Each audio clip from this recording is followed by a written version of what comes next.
pastor to pray for me that I had two pieces, and one of them was ready to roll, but one of them had never seen the light of day before or anyone's ears. And so this is that second piece. And a lot of times, you have different genres, different types of pieces that you do. And my first piece was maybe a little more church friendly, was maybe more along the lines of ecclesiology, things that we believe about Jesus and the church. And my second piece is not.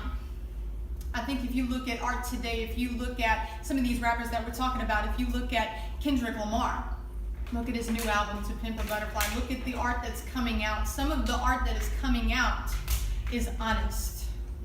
And I think that that's what people connect the most with, not when you say something catchy, but when they believe what you said, when they feel like you've told them a secret. And so what I have to say tonight is not a secret, but I've never told you before. And so the name of this piece is I Hope You Forgive Me, and I hope you do afterward. And if you do want to have a conversation with me about my content, don't laugh at me, DJ. It's real life over here. If we need to have a conversation afterward, then I would love to talk with you about it. And again, the name of this piece is I Hope You Forgive Me. I'm really getting to where I hate the sound of sirens. It feels like every time I turn a corner, it's another black brother sitting on his bumper with his hands cuffed and encumbered and this look on his face like I would have wound up here anyway. And I guess that's why they call them the boys in blue, because that's all people ever are in my neighborhood after they come through.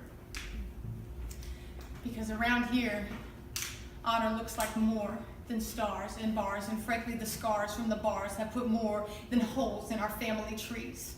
Genealogically speaking, they were more like cannon holes through our hopes of familial sustainability.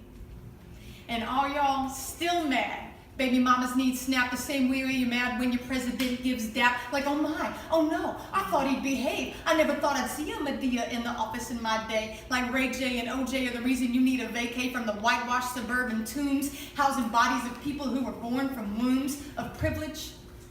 When these wombs look more like tombs, barren black babies born looking for bars to drop, but the bars we got were bars that stopped our hearts. And progressive information retells our racial situation to reveal that the frustration was lawfully founded. Is the law awfully found us guilty a lot of the time with little to no evidence, reason, or rhyme, and time is suddenly all you have on your hands? I hope you forgive me.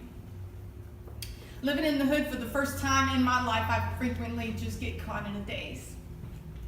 Wondering for the 1000th time the reasoning behind the lack of crossing arms in a well-populated residential district rife with parents who want their children to respect authority and life. And for the first time, I'm like, why would these children ever want to do that? I mean, their lives aren't even worth protecting from train tracks. Trust the cop who strip searched your brother because he was black? Let the nice white man drag you out of your chair, throw you by your hair, yeah, you deserve that. Deny your own humanity as men are given authority for a wholesale genocide. Maybe a small kiss goodbye to your racial identity feels like a salute to a white man in blue authority. Like maybe it's hard to be all the way proud of a country that was never all the way proud of you. I don't know, but I hope you forgive me. It's good. Yeah. And I hope you forgive me for forgetting.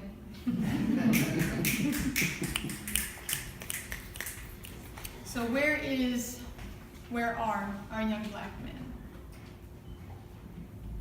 Where are our young black men?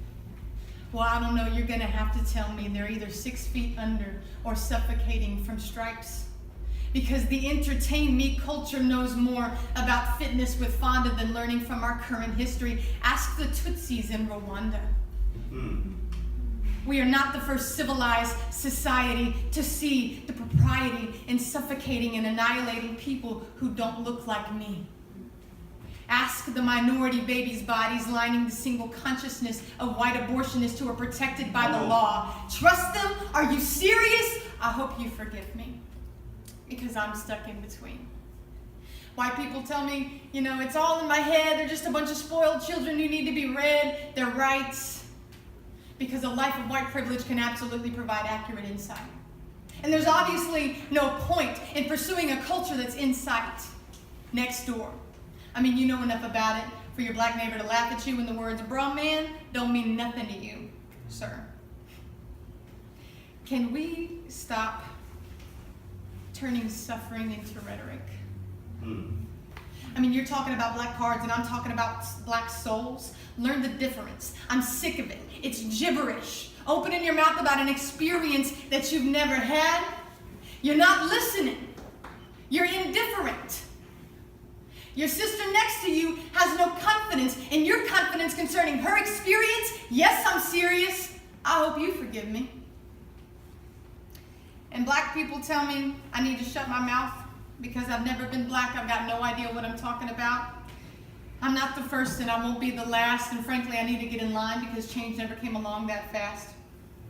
And frankly, it's low-key offensive that I claim to know it all. I need to watch those we's and us's, Mrs. Dolitz-all.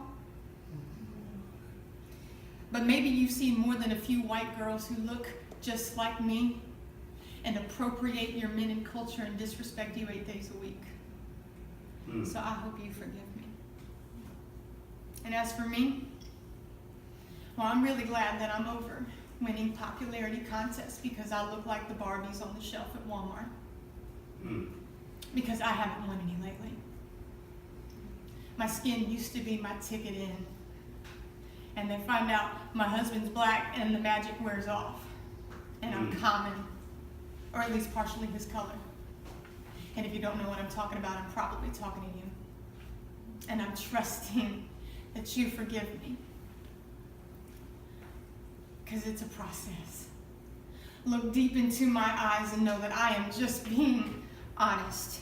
If Christ could look deep into my selfish, racist soul and still slap a robe on me, I think that's a worthy goal. For me to look upon my brother who may have come from a different mother and say, I can love you like no other, because that's how Christ did me. The blood ran red at Calvary. Yeah. And that is the only right I would claim as I raise my family in Shawnee. And Facebook says I'm crazy. Why would you ever live there?